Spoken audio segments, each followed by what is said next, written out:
What's up, viewers, subscribers, and agents alike? This your boy Enlightened, Luciferian Prince, coming at y'all once again. Glad everybody's here. Who's subscribed? We're headed into a new year. Been doing this for quite some time. And for those people who are new here, please subscribe. Stick with me. Classes are in session. Now, before I proceed, please, as I always say in my disclaimer, please remove your immediate little ones from the area because my videos aren't for children and I do use coarse language. Okay. Now, over the past few days, I've been, putting different videos up on different subjects.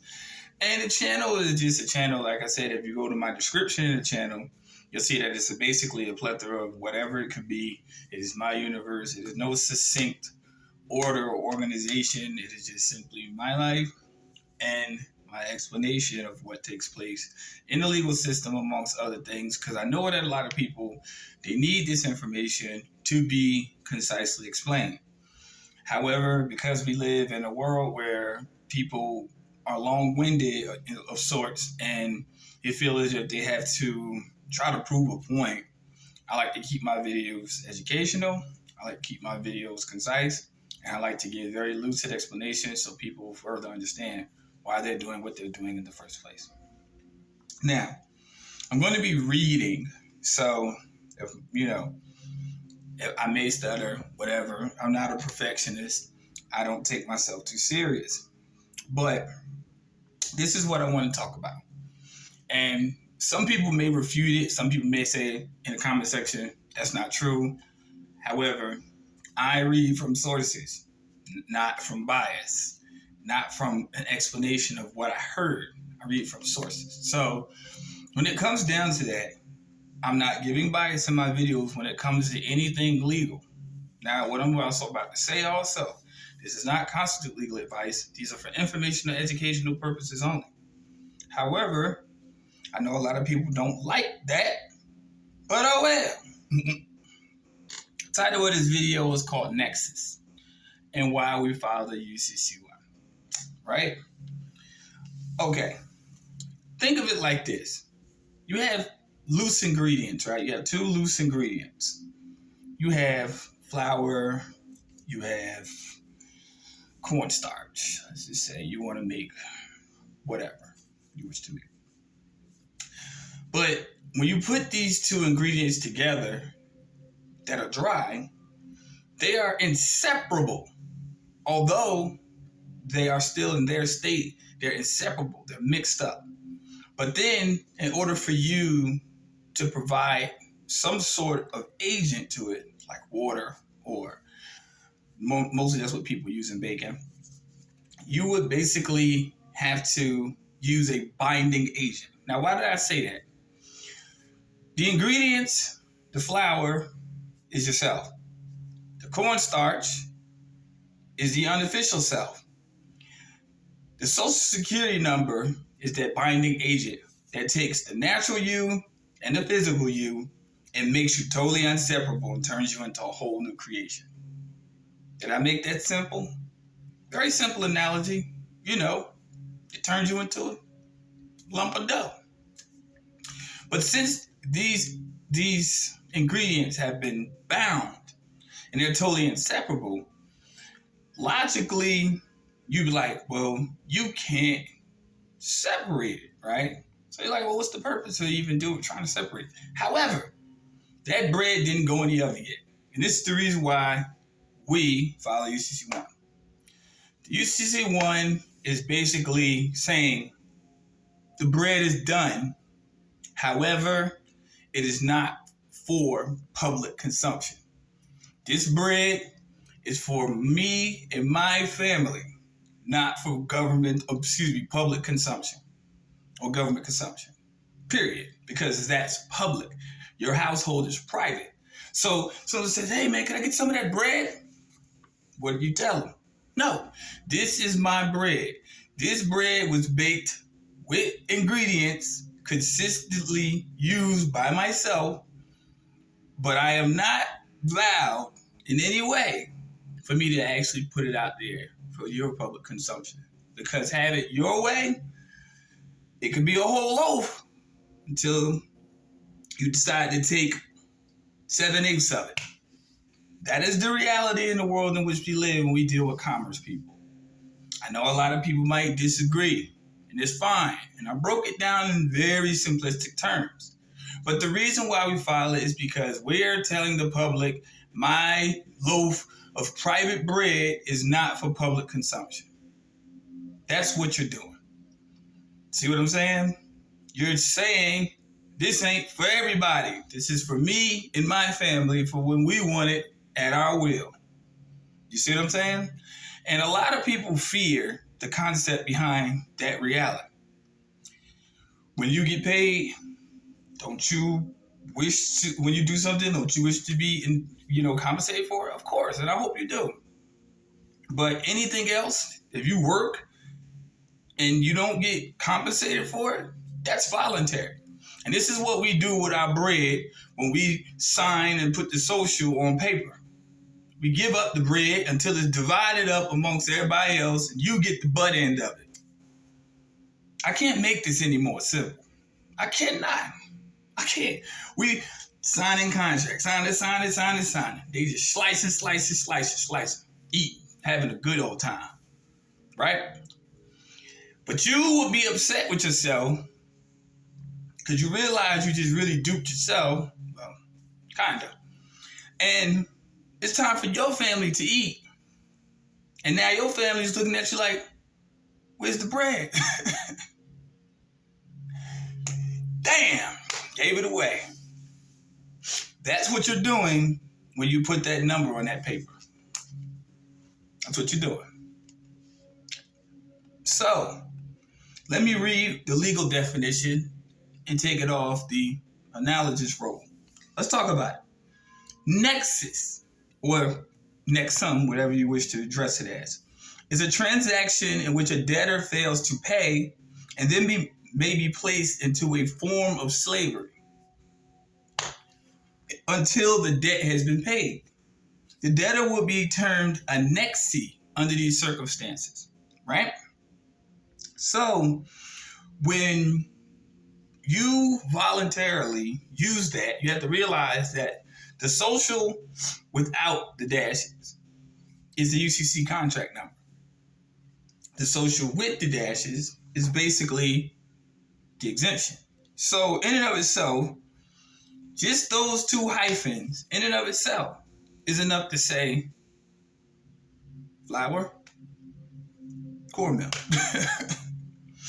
And that's the truth. Now, what this is a contract that was established. What people keep on saying, well, your birth certificate worth this much and blah, blah, blah, blah, blah, blah, blah. No. A certificate is only this: a document giving the bearer authorization to act in a specified way. That's all it is. It does not denote ownership. So when people talk about something having a value, it only has value given to the bearer. So, or by the bearer. So when we use this, it's only valuable in the eyes of entities who want our bread. Okay?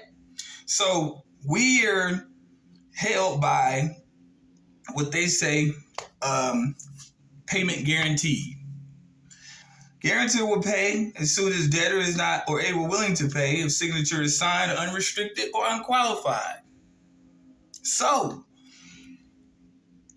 going back to the public bread, since the debtor who gets the butt end of the bread is unwilling to pay, I, the eater of the bread, have bore witness to the public that I have taken something through deceptive practices, right?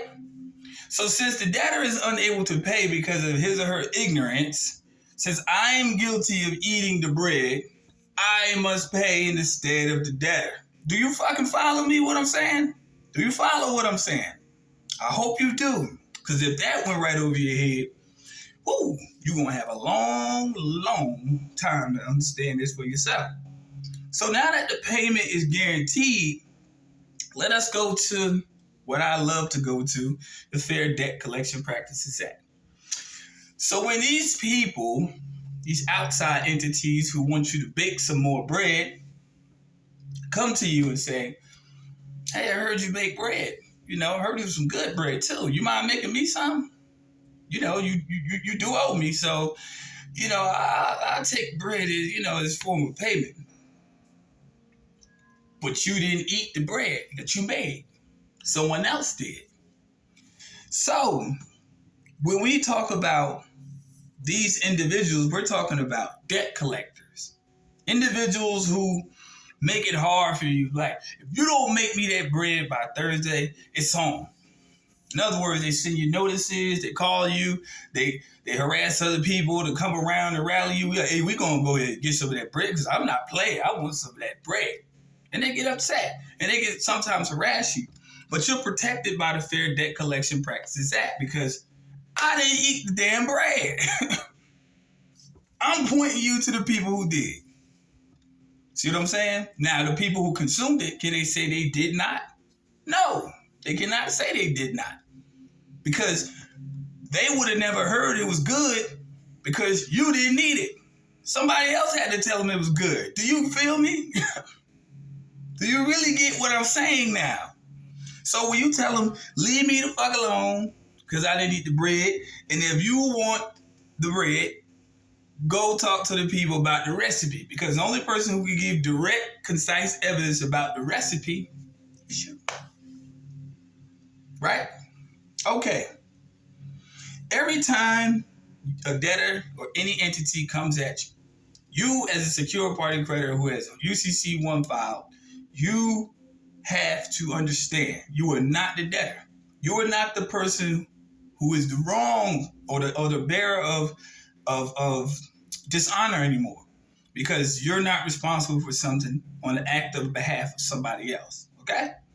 So let's talk about it.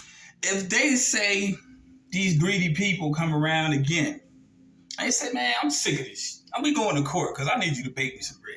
I'm sick of this. We going to court. Here's the thing. Those people who come around must show you in writing. They must show you in writing. Watch this. They must show in writing the notice and amount and anything owed, which is owed within 5 days of their first intent of communication with who they consider the debtor. Now remember, you didn't have anything to do with the consumption. You just dealt with the whole, the creation of it. Somebody else took it upon themselves. So it says, watch this. The debtor has the absolute right to challenge the validity of the debt, at which point all attempts at collection of the debt must cease until the debt collector provides debt in the manner stipulated by the debtor. Now, let's go further with the analogy. So when these people come at you, you say, you know what, man, y'all kiss my ass. Okay, I told y'all I didn't eat it. I'm pointing you to who ate it. That's via UCC1. And you need to go talk to them people about the consumption of it. Damn. We ain't gonna get none of that bread. Y'all know that, right? They know this. Now, here it goes. Just because they send you anything threatening you, leaving a contract offer around your door does not constitute proper service. Your solution? Refuse to accept. Anything can be recontracted, whatever. But that's another video for another time.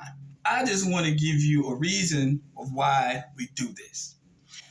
We are looked at as the people who made it, that bread, ate it in its entirety, and the greedy people on the opposite end say, damn, you ain't gonna give us nothing? So now when you don't give someone something, they begin to act what? They begin to act upset or mean towards you. That's on them. So when you file your UCC1 correctly, you are now the possessor of those ingredients that made that bread. It's just that simple. So anyone that tries to come after it is not entitled to it. Now, in conclusion, this is what people do. Remember that I said that, signing paperwork and everything? Equivocate that to making that bread took you hours, whatever. And you walk away and you got a greedy dog that's in your house. And you just take a phone call, do something else real quick, get some laundry out the machine, and that bread is gone. You be pissed, right? Are you mad now? In less than 16 minutes. I can't make it no more simple than that. Are you mad now? Now the thing is to not incite you to be upset. It is to enforce constructive thought on why people are in situations they're in today. Not to incite violence. It's not constitute legal advice. It's a simple explanation behind a legal principle of why people do not understand why we do these processes. We're not doing it to become better than the next or be ultra invisible. No, we're just doing it because we don't want our belongings held under scrutiny by assumption that somebody else believes that they are entitled to it. That's all we're doing. We're keeping ourselves protected. So go back to that analogy about that dog. If you had that bread in a container, dog couldn't get to it. Dog would be pissed. This is why so often they don't want people to know about this. It's just nothing more than you just protecting your personal property. That bread.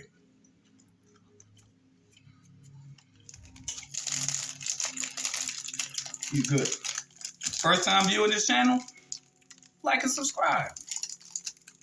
And if you wish to contact me by email with regards to services to this process, if I can explain this to you in less than 20 minutes, what's a consultation? It's not hard. It's just that people make it that way. They complicate it. Most of them don't even know what the hell they're talking about. No names.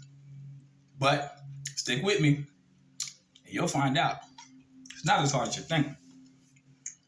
Y'all travel safe. Enjoy your holidays for people who do go. I don't celebrate. I'll be right where I'm at, minding my motherfucking business. But y'all be safe and stick with me, rock with me. My email will be in the video description and in the comment section. If you do contact me, and I always say this and I know people don't listen, but it's fine because people come to my channel at different times, whatever. Leave a contact number. That's proper business protocol. A number is an establishment of a direct connection. Emails take days to answer sometimes. Some people respond relatively fast. However, it's standard business practice. Okay? Y'all stay tuned. Take care. Be safe. Peace, light, love. See y'all soon.